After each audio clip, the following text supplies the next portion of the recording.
Wanaweza wakaona unagombana wakafurahi sana, lakini hawa waombaji ambao wanajua mwenendo wako na tabia yako ilivyokuwa, wakishaona hicho kitu wanarudi kwenye magoti mbele za Bwana. Mungu tunamfahamu yule dada, tunaifahamu ile familia, tunamfahamu yule mtumishi, tunaifahamu kazi yake.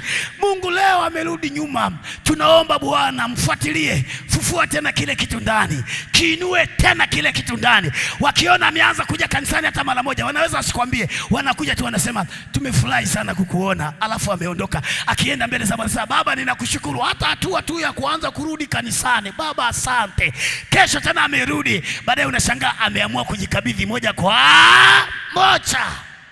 Kuna watu Mungu amewafungia hicho kitu ndani yao, na ukiona hivyo ndani yako, kaa kwenye hiyo nafasi, kaa kwenye hiyo nafasi. Waombaji watatu, nikasema waombaji watunzaji au walinzi, kazi yao ni kulinda.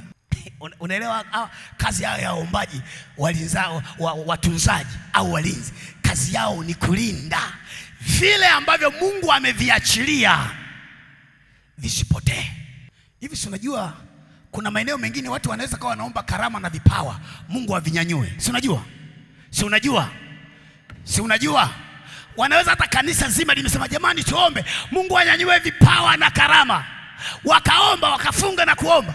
Alafu saa vitakapoanza kunyanyuka, unashangaa tena vinaanza kufanya nini?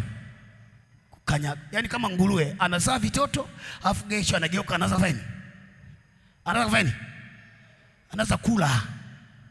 Kumbe tutakiwa baada ya pale tumuombe Mungu atusaidie namna gani kuvilea ili viendelee kwenye njia ambayo Mungu anataka. Tasikia baadaye huyu naye anaomba sana, yani amesahau alikuwa anaomba Mungu tuinulie watu waombaji. Wakianza kuomba anaomba sana, anatukela sana, yani kila kitu akifika tuombe. Ukishaona hivyo, hilo ni bomu tayari ulilonalo karibu, kanalo mbali. Yule aliyekuwa anapenda maombi, leo maombi anaona kama uchafu.